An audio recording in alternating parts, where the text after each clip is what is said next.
Good morning दोस्तों। अपना lesson चल रहा था, लेसन नंबर 11 फल परिरक्षण यानी फ्रूट प्रिजर्वेशन। इसके दो पार्ट पढ़ने पढ़ लिए थे। आज इसका पार्ट नंबर 3 चलेगा। दोस्तों पार्ट नंबर 2 में कल क्लास में पढ़ने पढ़ा था फल परिरक्षण का महत्व और फल परिरक्षण का सिद्धांत के बारे में पढ़ने पढ़ लिया था। दोस्तों आज अपना जो टॉपिक चलेगा वो आएगा फल परिरक्षण की विधियां। आज का जो अपना टॉपिक है वो है दोस्तों फल परिरक्षण की विधियां।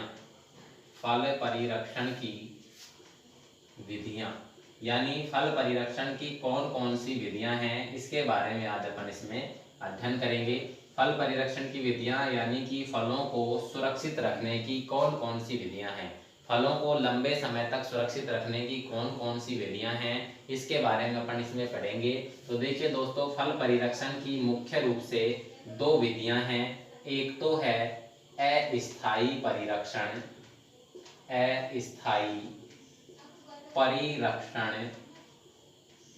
दूसरा है स्थायी परिरक्षण। एक तो है अस्थायी परिरक्षण और दूसरा है स्थायी परिरक्षण। देखिए फल एवं सब्जियों को सुरक्षित रखने की दो विधियां हैं। एक तो अस्थायी परिरक्षण विधि और दूसरी है स्थायी परिरक्षण विधि। यानी कि एक तो परमानेंट है और एक दूसरी कौन सी है, टेम्परेरी है। देखिए अस्थायी का मतलब तो अस्थायी होता है, जो कम समय के लिए चलती है वो अस्थायी होती है और लंबे समय के लिए चलती है वो स्थायी होती है। सबको पता है ये तो नाम से स्पष्ट हो रहा है। अस्थायी परिरक्षण परिरक्षण की वह विधि जिसमें फल एवं सब्जियों को कुछ दिनों से कुछ महीनों तक, परिरक्षण की वह विधि जिसमें फल या सब्जियों को, फल या सब्जी को कुछ दिनों से कुछ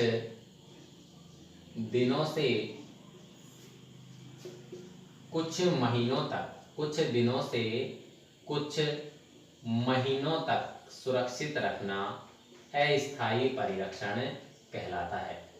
परिरक्षण की वह विधि जिसमें फल एवं सब्जियों को कुछ दिनों से कुछ महीनों तक सुरक्षित रखना क्या कहलाता है, इस अस्थायी परिरक्षण कहलाता है। दूसरी बात करें स्थायी परिरक्षण की, तो फल एवं सब्जियों को कुछ महीनों से यानी कुछ महीनों से कुछ वर्षों तक, कुछ महीनों से कुछ वर्षों तक सुरक्षित रखना स्थायी परिरक्षण कहलाता है। यानी कि अस्थायी परिरक्षण वो होगा जिसमें फल एवं सब्जियों को कुछ दिनों से कुछ महीनों तक सुरक्षित रखते हैं। स्थायी परिरक्षण में फल एवं सब्जियों को कुछ महीनों से कुछ वर्षों तक सुरक्षित रखते हैं। यानी कि दिनों से महीनों तक सुरक्षित रखना अस्थायी परिरक्षण है, कम समय के लिए सुरक्षित रखना अस्थायी परिरक्षण है, और महीनों से वर्षों तक यानी कि ज्यादा समय के लिए सुरक्षित रखना स्थायी परिरक्षण है। अब देखिए दोस्तों, सबसे पहले अपन इसमें पढ़ते हैं अस्थायी परिरक्षण। तो इसको मैं हटा देता हूँ स्थायी परिरक्षण को। तो अपन इसमें जो नंबर 1 पे अपन पढ़ेंगे वो पढ़ेंगे दोस्तों अस्थायी परिरक्षण। तो अस्थायी परिरक्षण क्या होता है, फल एवं सब्जियों को कुछ दिनों से कुछ महीनों तक सुरक्षित रखना ही अस्थायी परिरक्षण कहलाता है। यानी कि कम समय के लिए फल एवं सब्जियों को सुरक्षित रखना अस्थायी परिरक्षण कहलाता है। अब देखिए अस्थायी परिरक्षण मुख्य रूप से निम्न विधियों में बांटा गया है। अस्थायी जो परिरक्षण है वो मुख्य रूप से निम्न विधियों में बांटा गया है। और इसकी जो नंबर 1 पे विधि आती है वो आती है स्वच्छता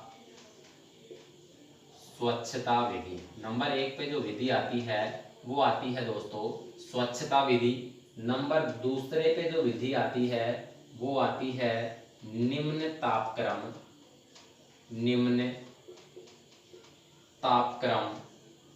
विधि, निम्न तापक्रम विधि। तीसरे नंबर पे जो विधि आती है वो आती है उच्च तापक्रम विधि, उच्च तापक्रम विधि।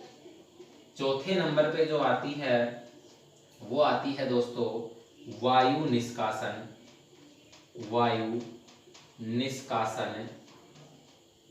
विधि, वायु निष्कासन विधि। पांचवें नंबर पे जो आती है वो आती है नमी नमी निष्कासन विधि।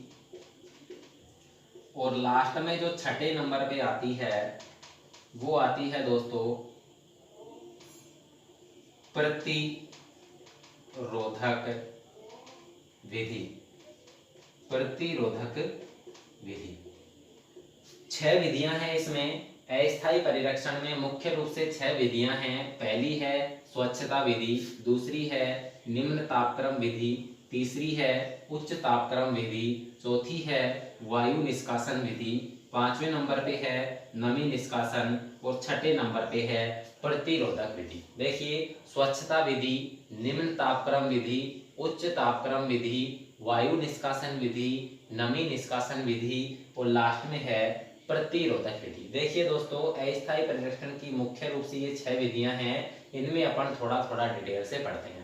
देखिए स्वच्छता विधि, अस्थायी परिरक्षण में स्वच्छता विधि कैसे की स्वच्छ रख के कैसे अस्थायी परिरक्षण किया जाता है। इस विधि के अंतर्गत स्वच्छता विधि की बात कर रहे हैं अपन।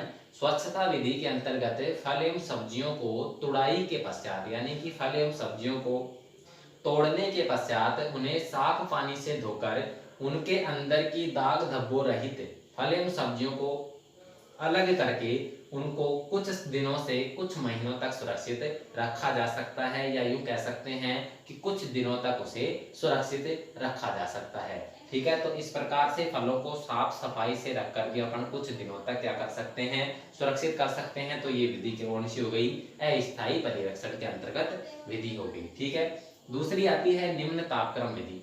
निम्न का मतलब कम होता है, तापक्रम का मतलब तापमान होता है। ठीक है, तो निम्न तापक्रम यानी कि कम तापमान के ऊपर फल एवं सब्जियों को रखकर भी अपन लंबे समय तक सुरक्षित कर सकते हैं। यानी कि कम तापमान के ऊपर फल एवं सब्जियों को अपन रखते हैं तो वो कुछ दिनों से कुछ महीनों तक सुरक्षित हो जाती हैं। जैसे कम तापमान की अगर मैं बात करना चाहूँ तो कम तापमान की बात करें अपन तो फल एवं सब्जियों को 14 डिग्री सेंटीग्रेड तापमान, फल एवं सब्जियों को 14 डिग्री सेंटीग्रेड तापमान से कम, 14 डिग्री सेंटीग्रेड तापमान से कम रखते हैं, या यूं कह सकते हैं कि न्यूनतम तापमान पर रखते हैं। इससे कम तापमान जो होता है वो 14 डिग्री सेंटीग्रेड तापमान से जो तापमान होता है वो फल एवं सब्जियों का न्यूनतम तापमान कहलाता है। इससे नीचे आप चाहे 0 डिग्री तापमान तक इन्हें रख सकते हो। तो फल एवं सब्जियों को कम तापमान पर रखकर भी अपन कुछ दिनों से कुछ महीनों तक सुरक्षित कर सकते हैं, क्योंकि कम तापमान के ऊपर जीवाणु की वृद्धि रुक जाती है। जीवाणु की क्या हो जाती है, वृद्धि रुक जाती है। कम तापमान के ऊपर जीवाणु की वृद्धि रुक जाती है, इसलिए इसे अपन कुछ दिनों से कुछ महीनों तक सुरक्षित कर सकते हैं। अब अगला आता है उच्च तापक्रम विधि। देखिए उच्च का मतलब ज्यादा होता है, तापक्रम का मतलब तापमान होता है। तो ज्यादा तापमान पर रखकर भी अपन फल एवं सब्जियों को कुछ दिनों से कुछ महीनों तक सुरक्षित कर सकते हैं। जैसे ज्यादा तापमान की अगर मैं बात करूं तो 160 डिग्री सेंटीग्रेड से 180 डिग्री सेंटीग्रेड तापमान, 160 डिग्री सेंटीग्रेड तापमान से 180 डिग्री सेंटीग्रेड तापमान तक अगर अपन फल एवं सब्जियों को रखते हैं तो वो लंबे समय तक सुरक्षित हो जाती हैं, क्योंकि ज्यादा तापमान के ऊपर उनमें जीवाणुओं की वृद्धि नहीं होती। यानी कि ज्यादा तापमान के ऊपर क्या नहीं होगी, जीवाणु वृद्धि नहीं होगी। यानी जीवाणु की वृद्धि क्या हो जाएगी, रुक जाएगी। यानी कम तापमान पर जीवाणु की वृद्धि रुक रही है तो ज्यादा तापमान पर भी जीवाणु की वृद्धि रुकती है। अब बात आपके दिमाग में आ रही होगी कि 160 से 180 डिग्री सेंटीग्रेड तापमान क्यों जा रहा है, इतने में तो फल एवं सब्जियां वैसे ही जलकर नष्ट हो जाएंगी। देखिए दोस्तों ये जो तापमान है ये गर्म भाप यानी कि गर्म भाप या गर्म भाप या गर्म हवा का तापमान है। ये आग का, अग्नि का तापमान नहीं है, गर्म हवा या गर्म भाप का तापमान है। इतने तापमान पर अगर फल एवं सब्जियों को रखोगे तो कुछ दिनों से कुछ महीनों तक सुरक्षित रह जाएंगी, क्योंकि इस तापमान के ऊपर जीवाणु की वृद्धि नहीं होती है। अगला आता है अपना चौथे नंबर पे जो आता है वो आता है वायु निष्कासन विधि। वायु का मतलब हवा होती है, निष्कासन का मतलब निकालना, यानी हवा को निकालना। वायु का मतलब हवा, निष्कासन का मतलब निकालना। तो वायु को निकाल कर भी अपन फल एवं सब्जियों को कुछ दिनों से कुछ महीनों तक सुरक्षित कर सकते हैं। जैसे इसमें एक विधि आती है कैनिंग में निर्वात, कैनिंग में निर्वात प्रक्रिया। कैनिंग के अंदर क्या, निर्वात प्रक्रिया। अब देखिए दोस्तों, कैनिंग में निर्वात की प्रक्रिया, इस टॉप लाइन को आप समझना। कैनिंग में निर्वात, कैनिंग का मतलब होता है डिब्बाबंदी और निर्वात का मतलब होता है हवा को बाहर निकालना, यानी हवा की अनुपस्थिति निर्वात कहलाती है और कैनिंग का मतलब डिब्बाबंदी होता है। तो वायु निष्कासन, जब फल एवं सब्जियों को या फल एवं सब्जियों से बने उत्पादों को अपन डिब्बों में भरते हैं, यानी कि कैनिंग करते हैं, डिब्बों में भरते हैं, तो उनके अंदर की हवा को बाहर निकाल कर भी उसे कुछ दिनों से कुछ महीनों तक सुरक्षित रख सकते हैं। कैनिंग में निर्वात का मतलब हो गया, कैनिंग यानी डिब्बाबंदी और निर्वात यानी डिब्बों के अंदर से हवा को बाहर निकालना। देखिए इसमें क्या किया जाता है, जब अपन डिब्बों के अंदर फल एवं सब्जियों को भर देते हैं, ढक्कन लगाकर, लेबल लगाकर, सील लगा देते हैं, उसके पश्चात भी उनके अंदर हवा रह जाती है। उस हवा को या उस वायु को बाहर निकालने के लिए डिब्बों को कुछ समय के लिए उबलते हुए पानी में डाला जाता है। ये विधि सिर्फ और सिर्फ कांच के बर्मियों या कांच के बर्तनों में ही उपयोगी होती है। तो कुछ समय के लिए उन्हें गर्म पानी में डाला जाता है, जिससे उनके ऊपर उष्मा की परत आ जाती है, यानी कि नमी जो अंदर होती है, जो वायु अंदर होती है वो बाहर निकलती है, उष्मा के रूप में बाहर आ जाती है। तो अंदर की हवा उसमें क्या हो जाती है, बाहर निकल जाती है। ठीक है दोस्तों,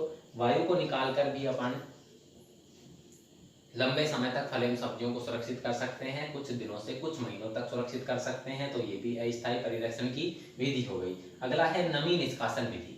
नमी निष्कासन विधि यानी कि नमी का मतलब होता है नम, यानी कि उनके अंदर का पानी, और निष्कासन का मतलब निकालना। देखिए फल एवं सब्जियों के अंदर अगर पानी की बात करूं मैं, तो फल एवं सब्जियों में लगभग 70 से 80% पानी होता है। फल एवं सब्जियों के अंदर लगभग 70 से 80% पानी की मात्रा होती है। और इस पानी की मात्रा को कम करने के लिए अपन क्या करते हैं, इनको धूप में सुखाते हैं, या तो धूप में सुखाकर या फिर शुष्कीकरण यंत्रों द्वारा इसकी नमी को दूर किया जाता है। शुष्कीकरण यंत्रों द्वारा या तो फल के टुकड़ों को या सब्जियों को सुखाते हैं या फिर उन्हें धूप में सुखाते हैं, जिससे उनके अंदर की जो नमी है वो कम हो जाती है। और नमी कम होने से उनका जो सुरक्षा आवरण है वो बढ़ जाता है, यानी कि नमी को कम करके भी अपन कुछ दिनों से कुछ महीनों तक उन्हें सुरक्षित रख सकते हैं। क्योंकि जो जीवाणु होते हैं वो अधिक नमी में अधिक सक्रिय यानी अधिक क्रियाशील होते हैं और कम नमी में कम क्रियाशील होते हैं। इसलिए उन्हें धूप में सुखाकर या शुष्कीकरण यंत्रों द्वारा सुखाकर कुछ समय के लिए सुरक्षित किया जाता है। लास्ट है प्रतिरोधक विधि, यानी कि प्रतिरोधक का मतलब हो गया किसी दूसरे पदार्थ को रोकने वाला, यानी दूसरे पदार्थ को रोकने वाला कोई पदार्थ मिलाएंगे, यानी जीवाणु को रोकने वाला कोई पदार्थ मिलाकर भी अपन अस्थायी परिरक्षण कर सकते हैं। तो प्रतिरोधक विधि की बात करें तो प्रतिरोधक विधि में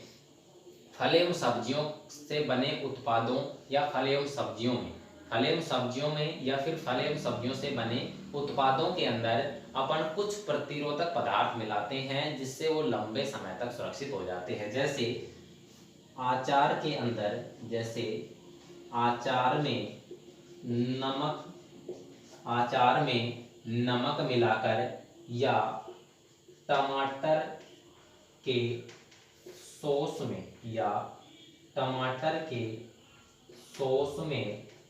सिरका मिलाकर, या तो आचार में नमक मिलाकर या फिर टमाटर के सॉस में सिरका मिलाकर उन्हें कुछ समय के लिए सुरक्षित किया जाता है। और आचार में नमक का मतलब तो आपको सबको पता है, आचार में तेल मिला दें, आचार में नमक मिला दें, तो नमक क्या हो गया, प्रतिरोधक पदार्थ हो गया। तो प्रतिरोधक पदार्थ डालकर भी अपन फल एवं सब्जियों को कुछ दिनों से कुछ महीनों तक सुरक्षित कर सकते हैं। ये इसकी अस्थायी परिरक्षण की 5 6 विधियां थी। आपको सिर्फ इतना ही पूछता है अस्थायी परिरक्षण क्या होता है, फल एवं सब्जी को कुछ दिनों से कुछ महीनों तक सुरक्षित रखना अस्थायी परिरक्षण होता है। अस्थायी परिरक्षण की कितनी विधियां हैं, तो अस्थायी परिरक्षण की 6 विधियां हैं। स्वच्छता विधि, निम्न तापक्रम विधि, उच्च तापक्रम विधि, वायु निष्कासन विधि, नमी निष्कासन विधि और प्रतिरोधक विधि। आपको सिर्फ इन विधियों के नाम याद रखने हैं और इतना गहराई से डिटेल में जो कंपटीशन एग्जाम होते हैं उनमें ये तापमान, डिग्री सेंटीग्रेड, पानी की मात्रा, कैनिंग में निर्वात की प्रक्रिया, ये सब कंपटीशन एग्जाम में पूछता है, जेट के लेवल में आते हैं। आपको मोटे मोटे तौर पे 12th क्लास में सिर्फ और सिर्फ यहाँ तक ही पूछा जाता है। ठीक है दोस्तों, तो ये आपकी हो गई अस्थायी परिरक्षण की विधि। और नेक्स्ट क्लास में अपन पढ़ेंगे फल परिरक्षण की स्थायी परिरक्षण और स्थायी परिरक्षण की विधियों के बारे में अपन जानेंगे। ठीक है दोस्तों।